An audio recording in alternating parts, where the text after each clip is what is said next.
You love to do something, go. 6 minutes, 6 minutes, 6 minutes, now you're trying, y'all. Good morning, welcome. Good morning. Inside the Locker Room with Ant J. We're here Sunday, February 12, 2017, WNK 1350 AM. Give us a call at 929-477-1584 and follow us on Facebook Live if you want to be a part of the show. Big show today. A lot of sports to talk about over the last 7 days. But before we get started, the music you're hearing in the background is kind of a tribute to what we did last night. Pop-up live for our networking and day event was absolutely amazing. Before we get started with that, though, let me bring in my man Jay. Jay, how you doing this morning, brother? Doing great, my brother. Doing great. A little tired. Had a long day yesterday, but the Pop-Up Shop Live was definitely a success. Met some great people, some great vendors, patrons that came in to support and to also purchase a lot of the products from the vendors. They also enjoyed themselves. The party was live. Big shout out to DJ Buddha Love Jones for giving us the right music for the event. He definitely rocked it and killed it. Buddha Love Jones was amazing. Yes, he was. Yes, he was. So, shouts to Game Boy, my man Fuzz, Jen. Jen Vargas, also known as Coke Dog Pros. They had a huge impact on making sure this event was a success. I want to shout everybody out that participated, who interviewed, and also Big T. Without Big T, none of this happens without Big T. So Big T, we'd like to say thank you again for all the support that you gave us during the event. So you want to talk a little bit about the event? Yeah. I mean, first of all, I want to give a very, very special thank you to all the vendors that were part of this show. Uniquely She, Janelle Anderson, Melody Gonzalez and Crush Beauty.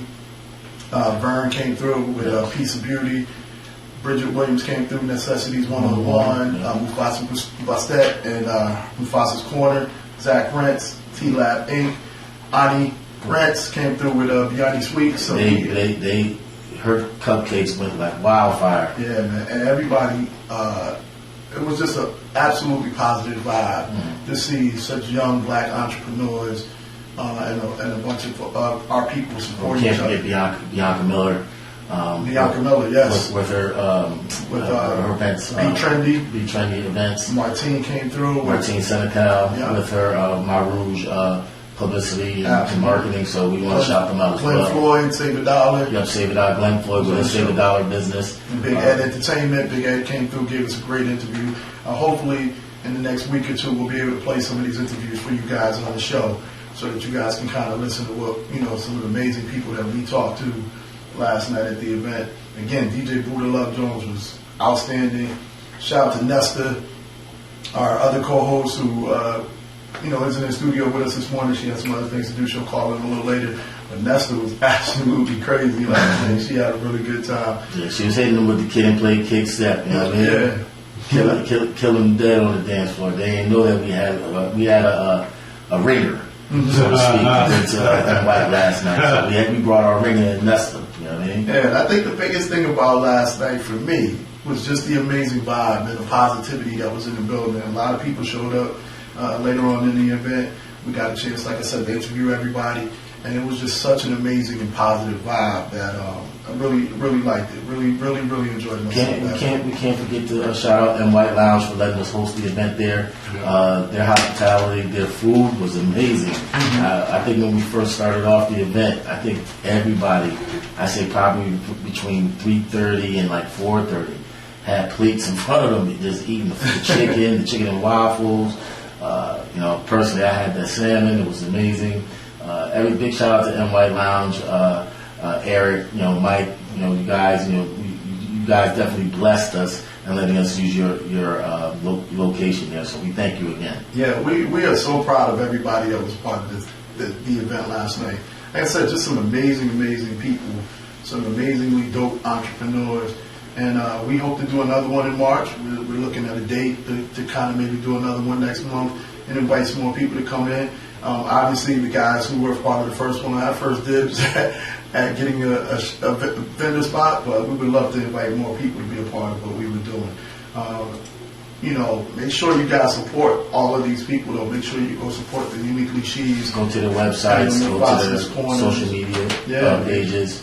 Make sure you go out there, hit them up. They have some amazing products for us. to use. Just check them out. Make sure you go support everybody. Make sure you support the Crush Beauties of the world and everything she's doing. Piece of Beauty. Make sure you support Necessities 101. We also want to give a shout out to Tony Hardy. Oh yes, he was definitely a huge help.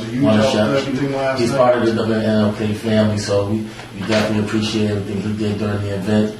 Shout out so long. That's Tony Hardy, DJ Juan Kuhn, my brothers. Next Sunday, following our show, they will be starting their jazz show from 11 to 12. So big shout out to them.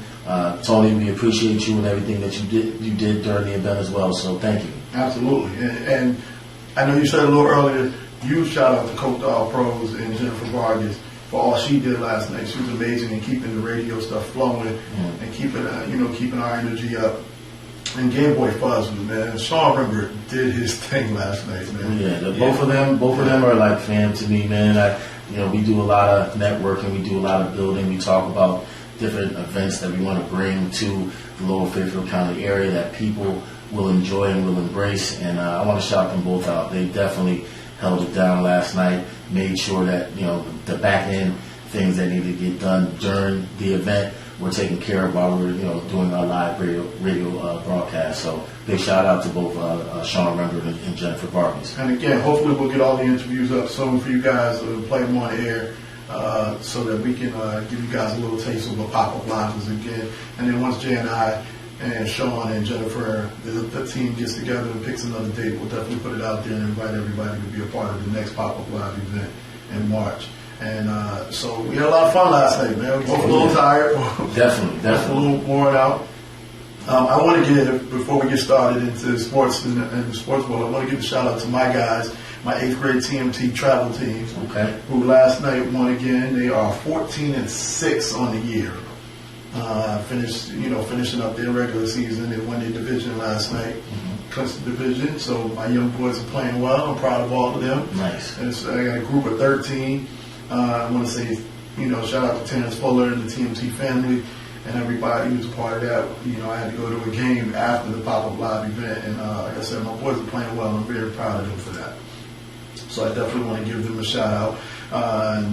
Nesta is online checking us out. She's saying, hey, what's up, C? Big C Mello was in the building last night, man. We'll get you up soon, see, and talk about all the stuff you going on. Hey, and Janelle is saying hi. So, we got people, commenting and checking in on Facebook Live. Next thing, but before we get started, before we go any further, last Sunday, we're going to talk Super Bowl. Atlanta with the biggest collapse in the history of the Super Bowl. Well, let's be quick not to just blame everything just on Atlanta. I'm gonna give a quick statement here, a quick disclaimer that is that yes, I do dislike the Patriots. Yes, I'm an official Patriot hater, but I have to. I gotta call a spade a spade. Tom Brady is the best quarterback in NFL history.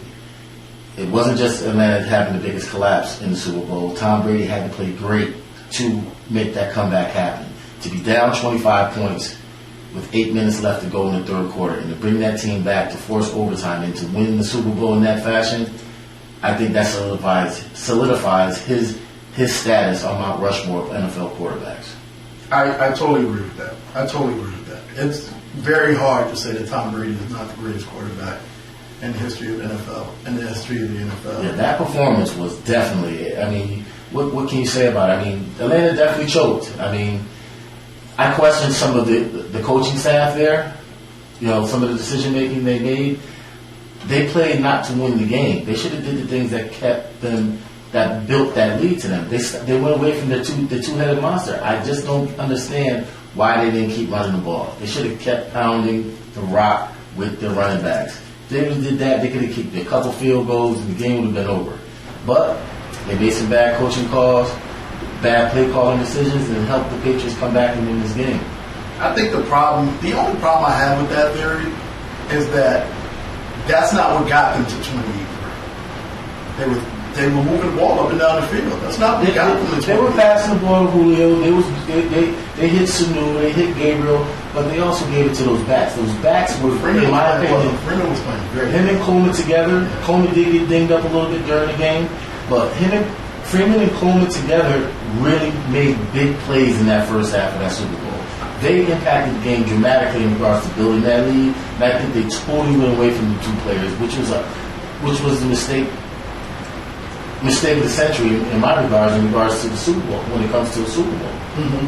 I think, I agree with you. I think that part of it was that. I think part of it was they got tired defensively. Well, Tom Brady was on the field for a long time, even before the comeback. Patriots ran, 94 plays, 95 offensive plays during the Super Bowl? Mm-hmm. That's a lot of plays to be on the field. Yeah. Tom Brady set record. The Patriots themselves altogether probably set about 4 or 5 different records in regards to coming back, amount of points being down and coming back for the win. Tom Brady set the NFL passing mark in the Super Bowl in regards to yardage. I believe it was 417 yards he passed for. I could be wrong. Don't quote me on that, but it was definitely over 400 yards, which is the NFL record. So after passing attempts, he also had the most passing attempts in NFL Super Bowl history. So they set a lot of records in regards to plays being executed for a Super Bowl. So that definitely wore out that front four for Atlanta's pass rush. They definitely got gassed at the end of the game. Absolutely. I think they definitely got gas. I think it was. But to help combat that, you got to run the ball. You got to run the ball. You got to put the ball in the hands of the people who got you where you are, and you got to put the ball in the hands of the people who are your playmakers. And Atlanta stopped doing that. Mm-hmm. And then Tom Brady became Michael Jordan in the fourth quarter. You can't compare him to Michael Jordan. No, he became Michael Jordan in the fourth quarter. He closed that game. I don't agree with that basketball football comparison. Really? No. Reason why I'm gonna explain to you guys why I don't agree with that comparison. Basketball, I love basketball. Everybody that knows me personally, know I love the game of basketball. But there's a major difference between basketball and football in regards to comparing the two. Basketball, if you have a great player that transcends the league or transcends their era of playing, like a LeBron, like a Will, like a MJ. Their impact on the game, they can willfully impact the game by themselves without any real assistance from their teammates. They impact their teammates by being so great that their teammates step up through just natural motivation of how good they are and how great they are. In football, my comparison, if you want to say Michael Jordan comparison, let's take Barry Sanders for instance. Mm-hmm. Barry Sanders, by far, if anybody that knows football and has watched football, in my opinion, the greatest running back ever, in my opinion. But he won't acknowledges that is because he didn't have a team in Detroit. He had terrible offensive line. The quarterbacks were subpar. Receivers, he may have had one or two decent receivers like Herman Moore or whatever on his teams, but they really didn't have the pieces around him for him to be successful and for him to get his proper shine. In my opinion, he's the best running back. He had the best skills, running, vision, move, speed, power combination. He was the best, absolute best, but he won't go down as that because his team in football wasn't great. So to compare anyone to a Michael Jordan, like a Tom Brady to Michael Jordan, is not a fair analogy because you need your team, you need the coaching, your teammates to all step up and play together. Because football, in my opinion, is the only true definition of a team sport. Everybody has to do their job for you to be successful. But you can get away with other people not doing their job or not having slacking in some areas when you have a transcendent player like a Michael Jordan or a LeBron. Of that nature. But in football, if you have a weakness, it will get exposed. But the reason I make that comparison is because the quarterback has the ball in their hand every offensive play. And the only player on the football field has the ball in their hands every offensive play. Mm-hmm. Or 99% of the time they have the ball in their hands every offensive play. So that's the reason why I make Tom that Brady analogy. Doesn't have any offensive lineman blocker for him. No, he does. He'll be on the carpet. He does, but he's got to put the ball where it's supposed to be. That is true. He's got to put the ball, and you're right, guys have to make plays. Yes. Michael Jordan's got to get guys a screen for him. He's You got to get guys in space. You don't always need that. No, sometimes you just gotta move out the way. really Sometimes all you gotta say is clear out, just move. You're right. And I'm gonna step it up and I'm gonna do what I do. Tom Brady can't do that. Yeah, everybody has to do their job in football. I mean, he's the greatest. Let's be clear. He may be setting his own mark. People, when you compare football analogies to quarterbacks and teams, they'll use Tom Brady as the benchmark. But to compare him to Michael Jordan, I don't agree with those analogies.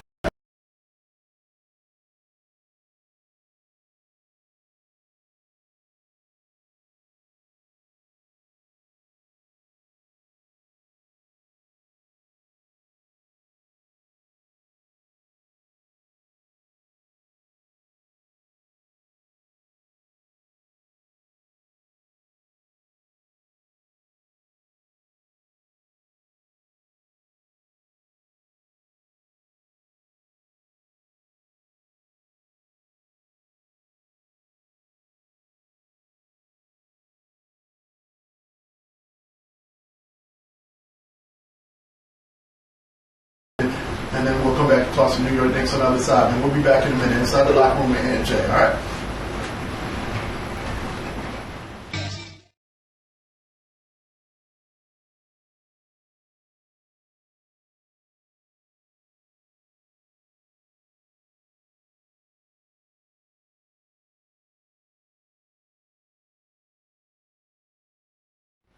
All right, y'all, we back inside the locker room with NJ. Give us a call. Blog Talk Studio is down today, so if you want to call into the show, give us a call at 203-873-0448. Again, that's 203-873-0448. Hi, Nesta. Hey, What's going on? What's going on? That's so much respect. Yeah, that's for Black History Month and because you were coming on. Yes, I was not going to call in, but some of the things that were being said, I had to call in. Well, that's the purpose of you being a co-host. It's for you to call in and debate, Jay and I. Man, Jay, I had to put my piece in for Brady and David. You guys know as a coach that it was important that when you're in the league, you cannot turn your back on the defense, on the opposition. And that's what happened in Atlanta. They were way ahead and they just knew they had it. And that's the other thing. We all coach our teams not to do that, not to sleep on the opposition. And for my man that was on the phone a while ago, Brady is great. Let me tell you something. A one-man can't handle that football game.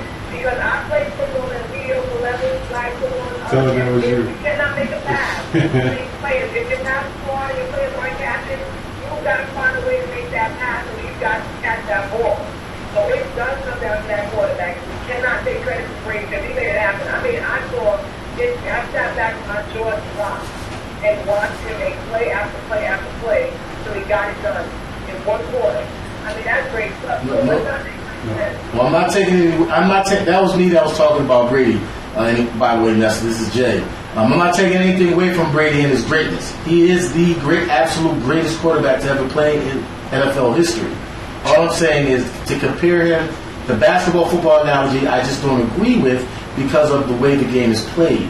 In football, you cannot have success in all reality without everyone doing their job. Like one person misses a block, you have disaster. Everything has to be orchestrated perfectly. So you really, in my opinion, when it comes to football, the coaching, the preparation is totally different with basketball. Basketball, there's a lot more games during the season. You can kind of coast a little bit, knowing that if you have star players, that they're going to step up and carry your team along for particular stretches. In comparison to football, week to week, every game is important. It's a totally different dynamic. Brady can't be successful without Belichick setting him up to succeed. You gotta have the necessary blockers, the necessary receivers that's gonna catch the ball. Everybody can't not do their job. Brady can pass it 90 times. If they don't catch the ball, it's done. I'm struggling with the concept of listening to you real closely, I can hear it, but I still believe at this game, and I'm in the whole season, but I watched it. Look at Jordan. Jordan has the 40 cap. And the decision that Jordan made as a captain, those were the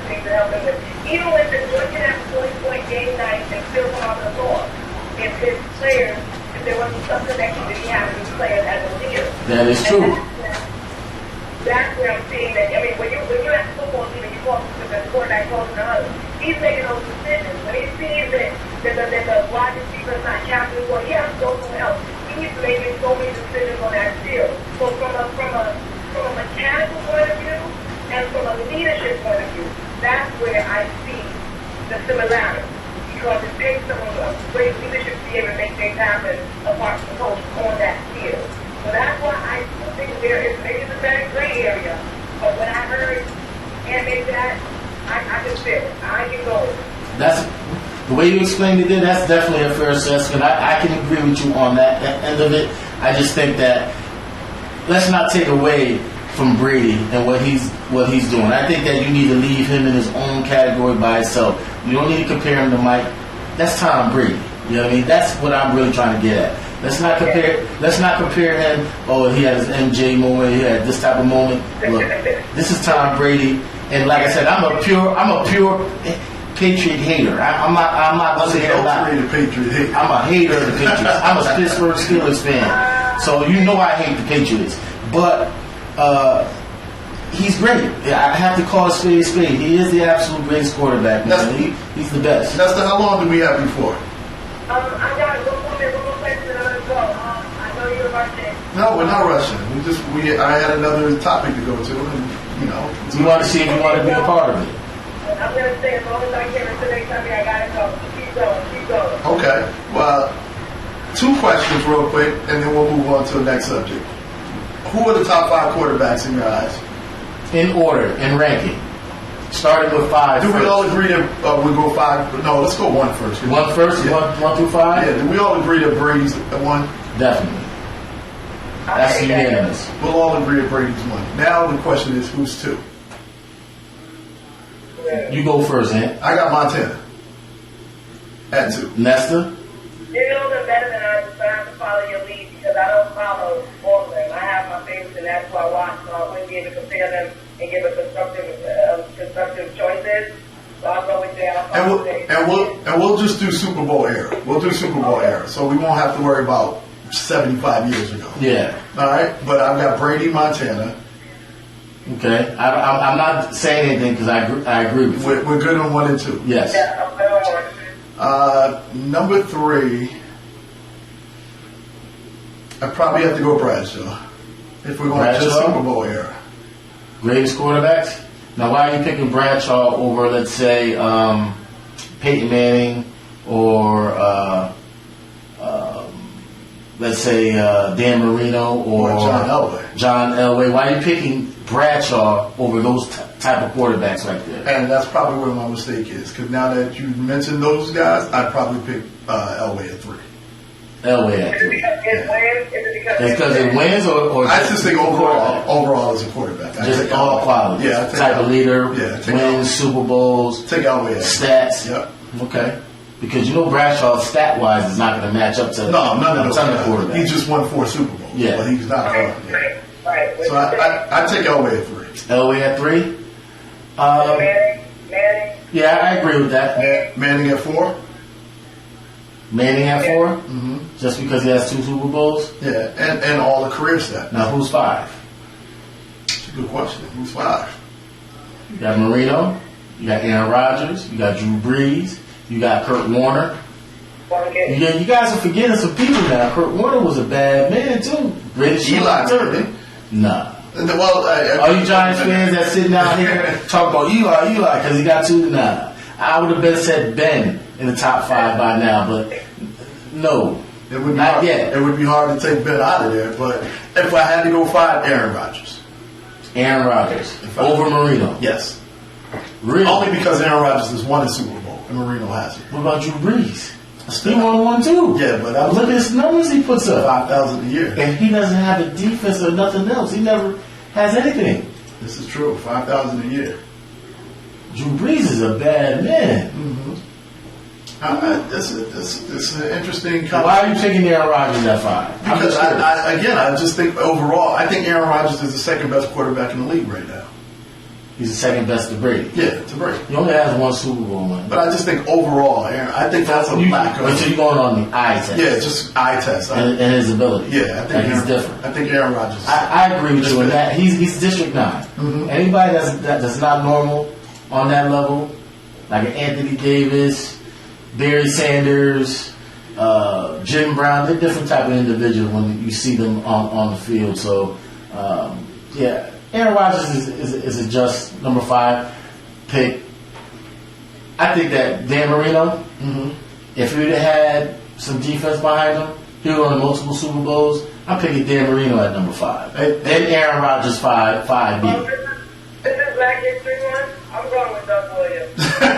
Doug Williams, he won one. You just have to.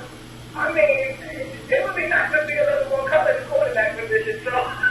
Well, then you got to give Cam Newton, right? Put Cam Newton up there. You can put Warren Moon. You can put Michael Vick. They transcended the game. Mm-hmm. Okay. Yep. Those all about substances, but Russell Wilson. Russell Wilson has one.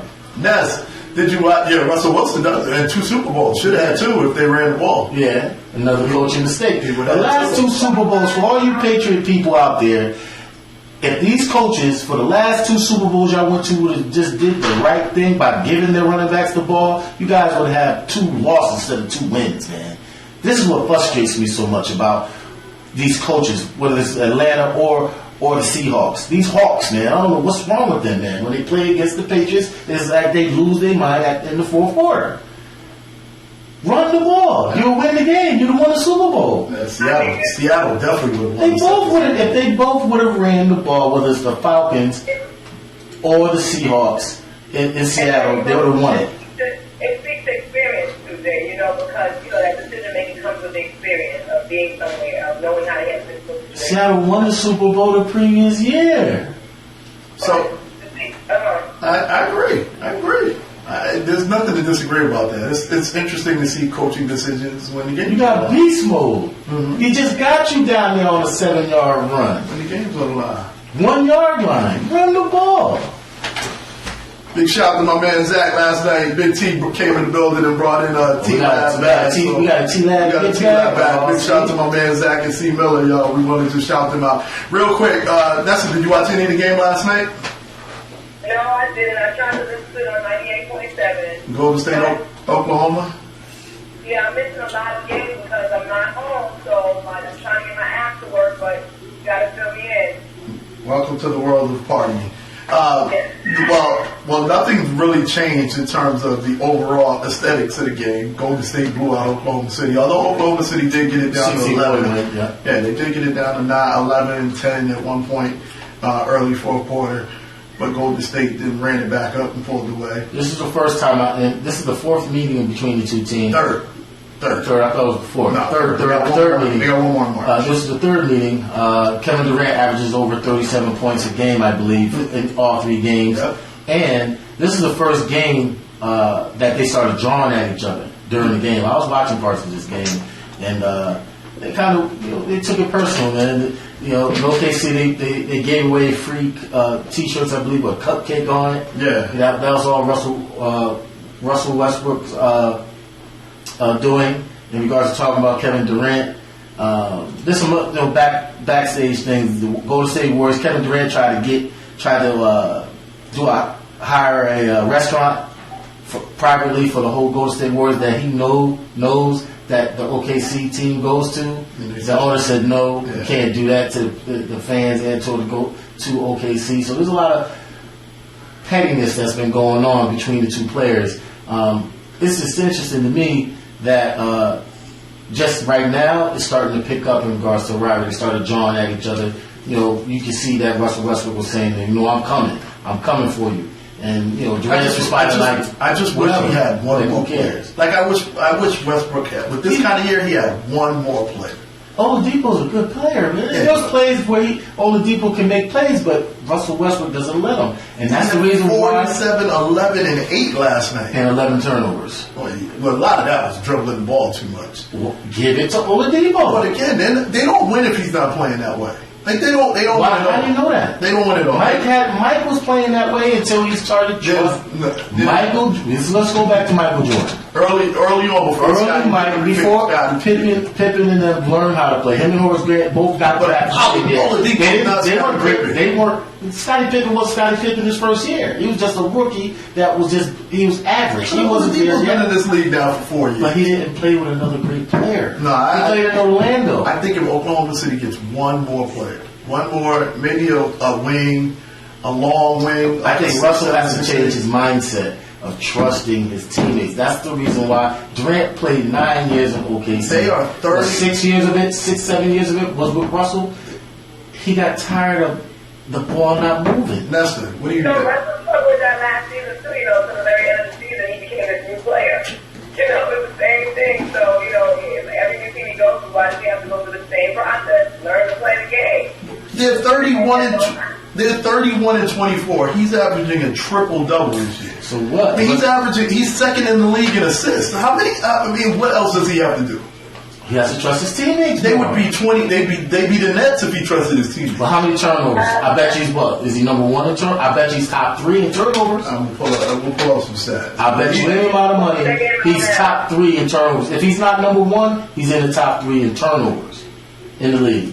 That's what has to get cut out. If they were up 3-1 on the Cleveland Cavaliers, if Russell Westbrook took care of the ball better and trusted his teammates and passed the rock, they would win to the NBA Finals. He leads the league in scoring. Not against Cleveland, against Golden State. Excuse me. He leads the league in scoring. He's third in the league in assists. What about turnovers? I don't understand what else he has to That's do. what I'm looking for. What about turnovers? I don't understand what else he has to do. I guarantee you he's top 3 in turnovers. Because he hogs the rock. You got to pass the rock. Basketball is a game of ebb and flows, man. It's like a dance.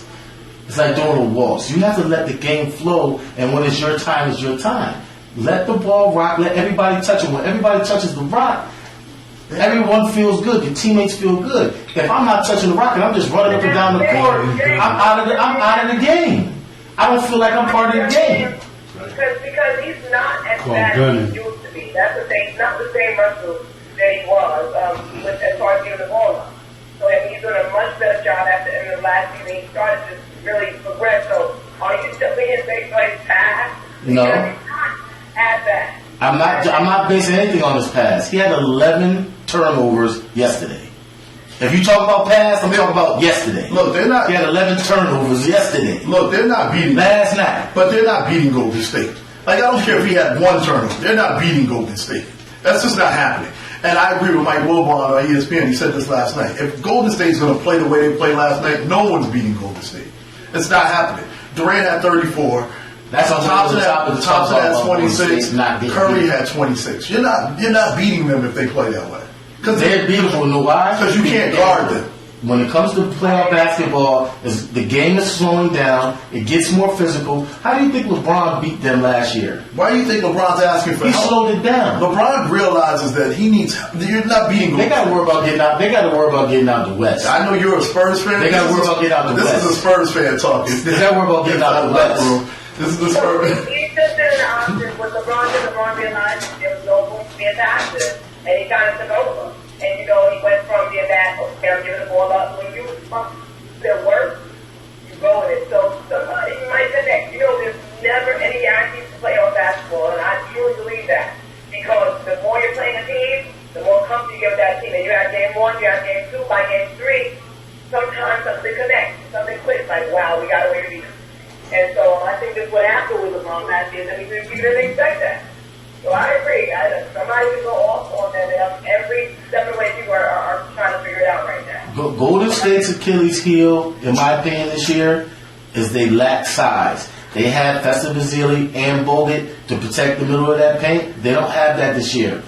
Whether it's in the West or whether it's Cleveland being physical with them, like they did, like how LeBron did last year. If you're physical with them, you can rebound and use your size and slow the game down. You have a chance to beat Golden State. And now that I pulled it up, James Harden actually leads the NBA in turnovers, but Westbrook. 5.9. Westbrook's second. Okay. LeBron is third. Okay. LeBron and John Wall tied for third. Those are people that dominate the ball. And Like Harden plays absolutely no defense. He doesn't have to play any defense playing for D'Antoni. So of course he's going to turn the ball over. Westbrook dominates the ball again. He's going to dominate the ball. He's going to have the most turnovers too.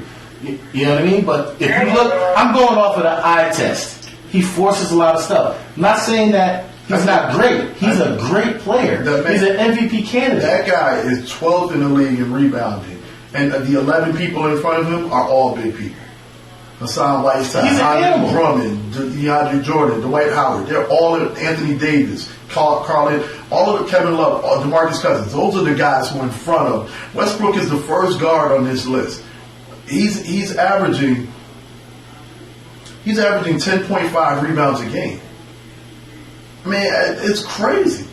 It's definitely crazy what he's doing. Let's be clear. The thing is the first guard on the list, are you really looking at turnovers? Yeah, no, rebounding. Rebounding. He's a top rebounding guard in the league. Well, LeBron is averaging At 6.5. 6.5 rebounds a game. And why is that? Why? Because he's not forcing it. He's worried about keeping the ebb and flows of the game going properly for his team. That's why they have a better record. I can't see a negative to Russell Westbrook this year. Turnovers, man. He forces. If you watch the game last night, I think that he has to play this way in order for them to win. It's 31-24. I think you. Mike had to trust his player, his fellow teammates to get better for the team to be successful. Look at the Rockets team. Let's look at the mid '90s. That Rockets team: Elijah Wan, Kenny Smith, Mario Elliott, and all those guys. They could have went to Elijah Wan every single trip and fed that paint, and he could have killed whoever was on it. But that ball was moving. And that ball, Ori, and the other interesting thing is they're 31-24. That's 55 games. Westbrook has played in 54 of them. He plays every night at that level. I think he has to. I think that's the only shot they have is for him to play that the way he's playing. So what you saying? He's the MVP? Oh, absolutely. Not James Harden? No, absolutely. Russell Westbrook is MVP. Rockets, they calling, man. Yeah, they are. What's the record? They're third in the West? I think they're third. Yeah, I think they're third. They went from being the 8th seed last year to the 3rd seed under D'Antoni? Yep, Houston's third in the league. Matter of fact, Houston has the 3rd best record in the league, behind Golden State and San Antonio. D'Antoni's probably going to get coach of the year, without a doubt. Think so? Be an interesting argument, Harden and Westbrook for MVP. Be interesting. Nobody's talking about Kawhi Leonard. And Kawhi's killing him. Quiet. 30 points the last, 12 times or something like that? 13 times in a row or something like that? Nest, who you got? Who I got for MVP. For MVP? Yeah. Harden or Westbrook? Westbrook, definitely. Okay. Yeah, definitely. He made more than his team, definitely. All right. Well, we're gonna take a quick little break. We'll be back inside the locker room in a couple minutes. That's hopefully you can hang on with us for a few minutes because on the other side of the break, we are going to talk the last segment of this foolishness that's going on in New York City. Who ever thought we would see this at Madison Square Garden? We'll be back in a few minutes. Inside the locker room with Ant and Jay, WNOK 1350am.com. Give us a call, 203-873-0448 for the studio. Also, go on Facebook Live, hit us up with your questions and comments. You can go on Jay's page. I'm sharing a video, so you can also go on my page if you're watching the show on Facebook Live. That's the hanging with us, and we'll be back in about 2 minutes. All right? See y'all in a minute.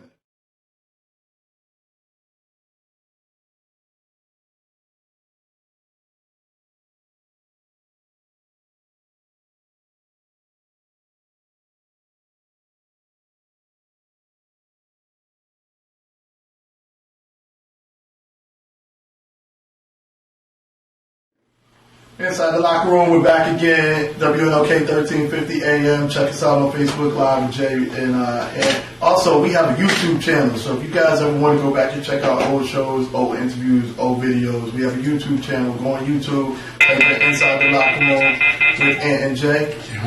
And we actually have a YouTube channel. So if you guys want to check that out, man, we'll have this. I'll try to get this video up by Monday or Tuesday next week. Again, we want to say thank you to all the Pop-Up Live attendees, everybody who came through last night and supported us, everybody who came and did an interview with us or just talked to us in general. We love your support. We want to say thank you for coming through. And like I said, we'll definitely do Pop-Up Live again very, very soon, part 2. And I lost my train of thought. I'm sorry. Real quick, remember, make sure you check out Jay's page. You can see the stream right now live, Facebook Live. If you guys want to check out Jay's page. If you're not my friend, Jay Rogers, I'll friend you. You can look on my page. I got a lot of different things going on with Inside the Locker Room and Jay, as well as other events that I do. So please just, hit my page up, and then, I'll accept you as a friend, and then you can check us out. Absolutely. And 1350 WNLK, we want to shout out Big T. Also, check out Big T show Monday through Friday. Make sure you guys check that out. Connecticut Jazz on Ice starts next Sunday. Following us at 11, DJ Juan Coon and Tony Hardy. So make sure you guys check them out. Make sure you check out my man Mark Wyatt every Saturday morning from 10 to 1. Bishop Dinsmore, his show. All the wonderful things that are going on at WNLK. Man, make sure you guys support the station as a whole, because we're all a family, and as long as we support each other, we'll all be good. That's right. As I move forward, Jay. Topic of the day? Topic of the day. Topic of the week. Probably the next week after that, because Charles Oakley is planning a press conference. Wow. So the topic of the week is now Mr. Oakley and the New York Knicks. And just when we thought it was bad enough with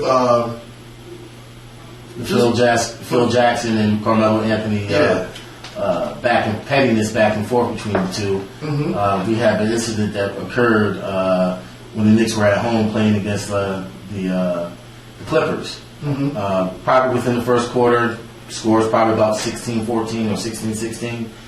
There was a little skirmish in the crowd right behind the Knicks owner and the owner of MSG, James Dolan.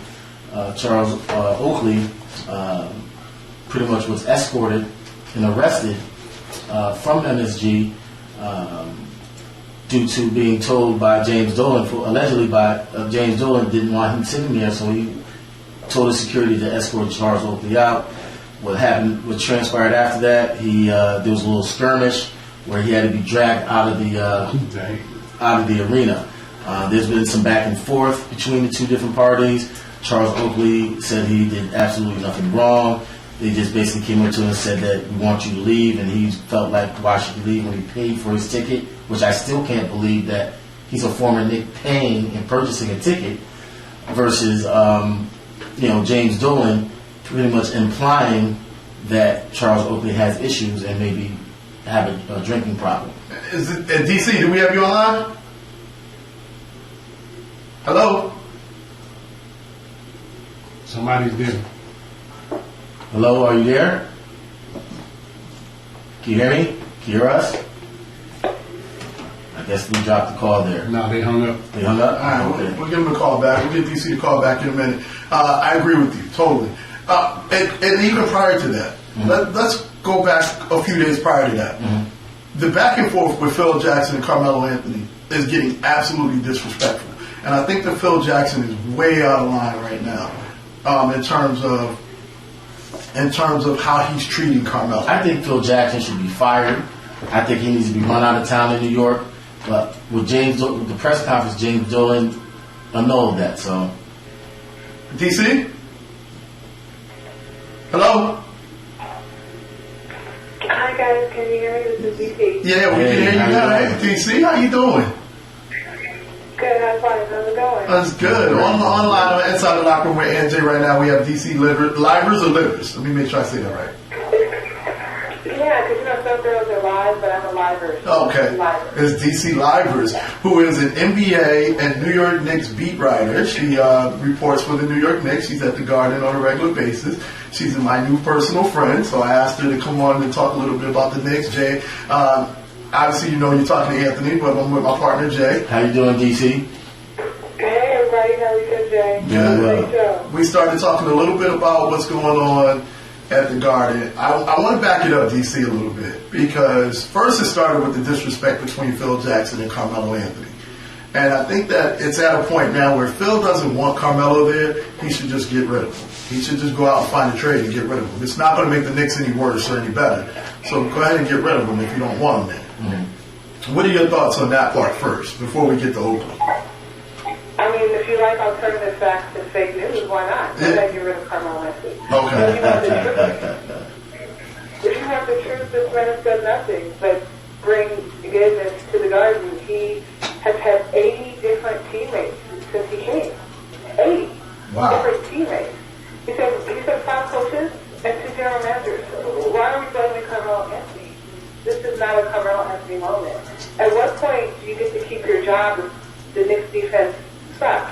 Why is Kurt Rambis still the coach? He's the defensive coach. Why does he have a job? I don't understand the Phil Jackson situation. Any other person who would speak about a player that way would be fine. If a player spoke about an executive in that manner, he would be fine. So what are we really talking about here? We're talking about, false alarms, fake news, alternative facts.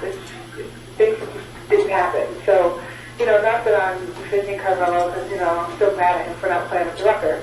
But, I do think that having been there literally every day since he came to the Garden, I can safely say he doesn't deserve this. And you're talking about a guy who became America's first 3-time Olympic gold champion getting treated in this manner. You're speaking about someone who, like I said, the reason that any of the players that are on that team right now came. If you think this is going to help the Knicks bring quality players to the Knicks, the way Carmelo's being treated, and then following up with Charles Oakley, it's not going to happen. I talk to players all the time. I speak to their wives. Not just the Knicks, but other players around the league, and this is not happening. It's not going well at all. This is definitely the fire your publicist moment because the Knicks are in crisis mode. There's no doubt about it. And as long as they continue to stand behind the people who are running the show, I saw Knicks fans tearing up tickets the other day. You got players organizing a benefit for Charles Oakley. There are T-shirts out here. There are literally people who swung back so quickly on James Dolan that he had to appear on his own network. I haven't seen this since Bob Johnson, who founded Black Entertainment Television, fired Tavis Smiley. Mm-hmm. He ended up in his own situation having to go on TV. So, again, you can whack the dog and make Carmelo the villain, but in reality, it's not going to change anything. He's never been, he's always kind of been a selfish player, so why are we surprised now? But he is still hitting 30 points, he's doing amazing stuff. Without him, Porzingis is rendered useless. So really, you're kind of feeding into the bull crap that my buddy Frank Azola over at the Daily News has put out. He and I are kind of in a Twitter beef because I'm pissed because he used the interview that I did with Carmelo and twisted his words. And I'm also upset because I feel like, he incited a riot, basically.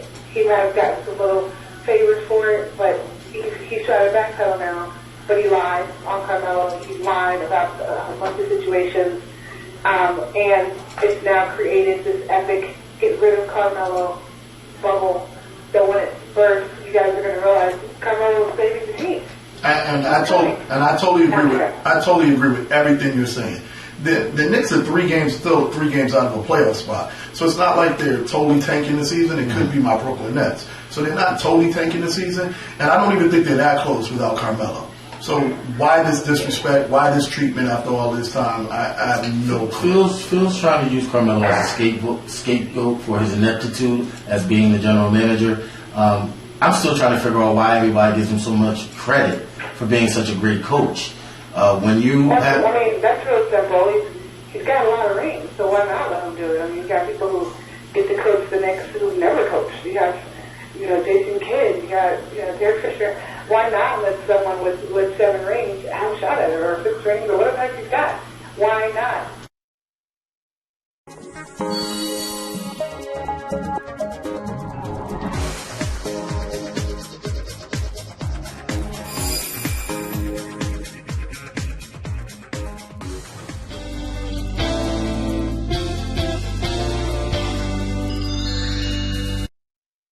been one of the most stressful personal experiences for me. Walking into the garden is like I feel like I'm playing a real game of Fruit Ninja because I'm slicing through so much tension just to, get in the building. It's so intense. Everybody feels, we call it, the ghost in the building.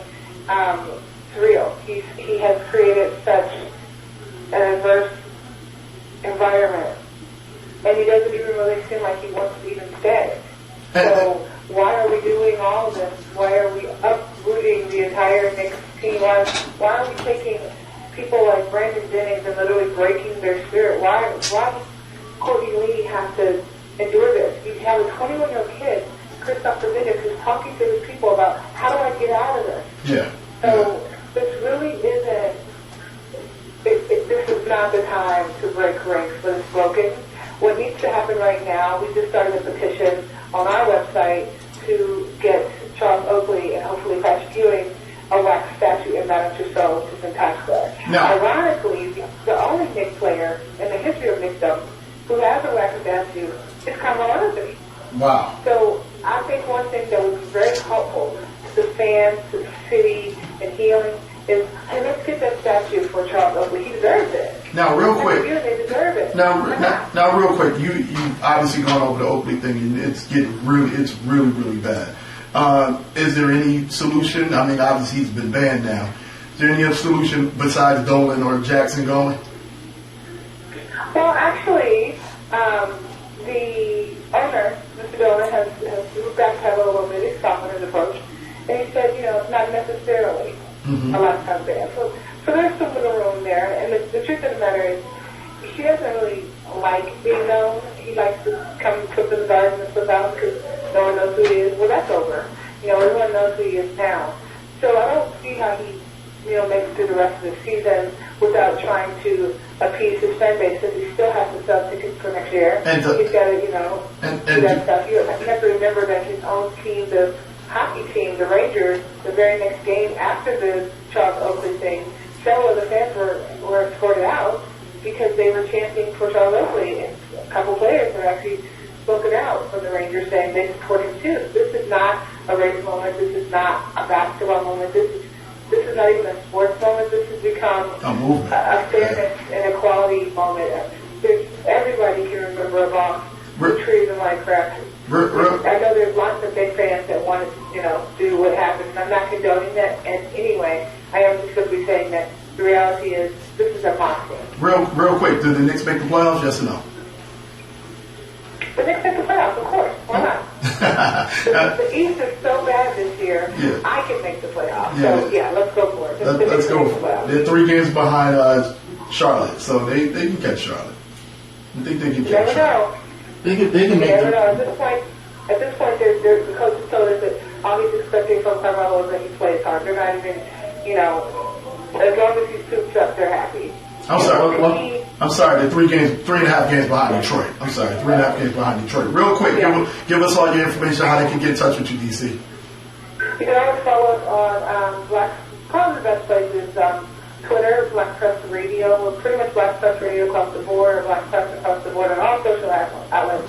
You can reach us by phone at 646-450-4249 or email blackpressradio@yahoo.com. Okay. And when are you coming back on our show? As soon as I text you and invite you. Offers to do some syndicated stuff, and a lot of people are interested in the Knicks right now, and I certainly want to make sure that African American radio, especially shows like yours, have all the latest content so we can tune to you guys first. So let's have a conversation about when I can come back. Absolutely. Thank you so much. We appreciate you, DC. We really, really appreciate you. Thank you so much for being on the show. Inside the Locker Room at Jay, we got a minute or two left. Jay, anything? I think in regards to this Knicks situation, you got to get rid of Phil. Quickly, he gets too much credit for having 11 championships. When you have the best players, the 1 and 2 best players in the world at that particular moment, whether it's Pippen and Mike or whether it's Kobe and Shaq, it's kind of easy to coach when you have those levels of players. So I think he gets way too much credit for his basketball mind. Okay. Hey guys, we want to say thank you to everybody. Again, Pop-Up Live last night was an amazing event, and we want to thank everybody who came through, all our vendors, all our DJ Boodle Up Jones, Game Boy Fuzz, Coke Doll Pros, everybody who supported the event.